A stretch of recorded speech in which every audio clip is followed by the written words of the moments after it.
অরুণোদয় হিতাধিকারী বাছাইয়ে হাইলাকান্দিতে অনিয়ম। বিজেপির বিরুদ্ধে জাতপাতের রাজনীতি করার বিস্ফোরক অভিযোগ রাইজট দলের। এই গুরুতর অভিযোগ রাইজট দলের কেন্দ্রীয় সম্পাদক জহির উদ্দিন লস্করের। বুধবার হাইলাকান্দিতে সাংবাদিক সম্মেলন করে তিনি বলেন, হাইলাকান্দি জেলায় সরকারি প্রকল্প বাস্তবায়নে গুরুতর সাম্প্রদায়িক বৈষম্য দেখা যাচ্ছে। বিধানসভা সমষ্টি ও পঞ্চায়েত এলাকা যেভাবে সাম্প্রদায়িক দৃষ্টিভঙ্গিতে ডিলিমিটেশনে করা হয়েছে, একইভাবে অরুণোদয় হিতাধিকারী বাছাই করার অভিযোগ করেন জহির।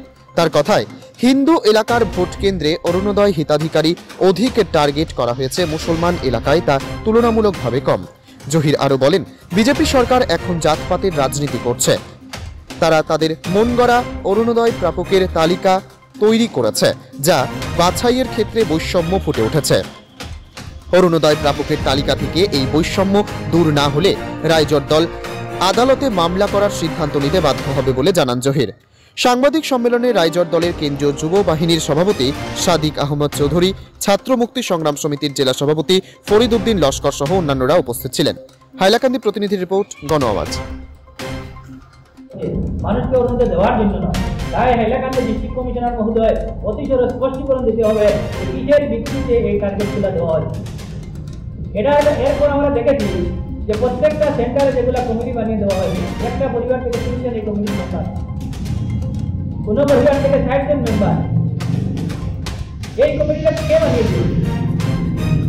যার জন্য হাইলাকান্দি জেলা প্রশাসনের কাছে আমরা আহ্বান করছি, এটার বিরুদ্ধে আমরা স্পষ্টীকরণ দেন, না হলে আমরা এই অরুণোদয়ের বিরুদ্ধে আমরা আদালতে গিয়ে বাধ্য হব এবং আগামী 1 সপ্তাহের ভিতরে হাইলাকান্দির মহিলাদের স্বার্থে অরুণোদয়ের সব সেন্টার যে সেন্টারে 200 দেওয়া হয়েছে, 250 দেওয়া হবে, 300 দেওয়া হবে, কোনো বাধা নেই।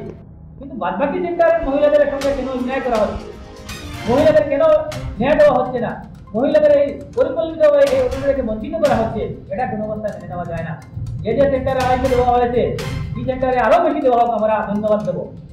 কিন্তু কোনো সেন্টারে 30টা, কোনো সেন্টারে 250টা, কোনো সেন্টারে 300টা, এটা কোনো অবস্থায় বরদাস্ত করা যাবে না। এটার বিরুদ্ধে প্রতিবাদ হবে। হাজার হাজার মহিলাকে নিয়ে আমরা প্রতিবাদ করতে আমরা বাধ্য হব। যদি ডিস্ট্রিক্ট কমিশনার মহোদয় আগামী 2 দিনের ভিতরে এভাবে যদি স্পষ্টীকরণ দেন না, তাহলে 2 দিন পর হাইলাকান্দি ডিস্ট্রিক্ট কমিশনার কার্যালয়ের সম্মুখে হাইলাকান্দির মহিলাদের এই অরুণোদয় প্রকল্প থেকে পরিকল্পিত বঞ্চনা করার বিরুদ্ধে আমরা 2 দিন পর হাইলাকান্দির বৃহৎ প্রতিবাদ গ্রহণ করব এবং প্রয়োজনে আমরা এই অরুণোদয় লিস্ট নিয়ে এই বঞ্চনার বিরুদ্ধে হাইলাকান্দি ডিস্ট্রিক্টের বিরুদ্ধে আমরা আদালতের বিরুদ্ধে আমরা বাধ্য হব। তাই বিশেষ করে হাইলাকান্দির প্রত্যেক দল সংগঠন, প্রত্যেক রাজনৈতিক দল, প্রত্যেক জনপ্রতিনিধি সবাইকে এগিয়ে আসার আহ্বান করছি যে এই বৈষম্যমূলক যে আচরণ করা হচ্ছে, এটার বিরুদ্ধে প্রতিবাদ সাব্যস্ত করার জন্য। যদি আমরা প্রতিবাদ করি না, তাহলে আমরা আমাদের হাইলাকান্দির মহিলাদেরকে, আজকে বিধবা মহিলাকে দায়িত্ব দেওয়া মহিলা এই অরুণোদয় পাবেন। আজকে যে ক্রাইটেরিয়া দেওয়া হয়েছে, এই ক্রাইটেরিয়ার মহিলারা আজকে অনেক দিন থেকে অরুণোদয় প্রকল্প পাচ্ছেন, কিন্তু বর্তমানে এদের নাম কাটার প্রচলন করছে। এটার বিরুদ্ধে প্রতিবাদ সাব্যস্ত করার বিকল্প নেই। আগামী 1-2 দিনের ভিতরে হাইলাকান্দি আমরা একটা বৃহৎ প্রতিবাদী কার্যক্রম আমরা করতে বাধ্য হব, যদি ডিস্ট্রিক্ট কমিশনারের তরফ থেকে একেবারে স্পষ্টীকরণ দেওয়া না হয়।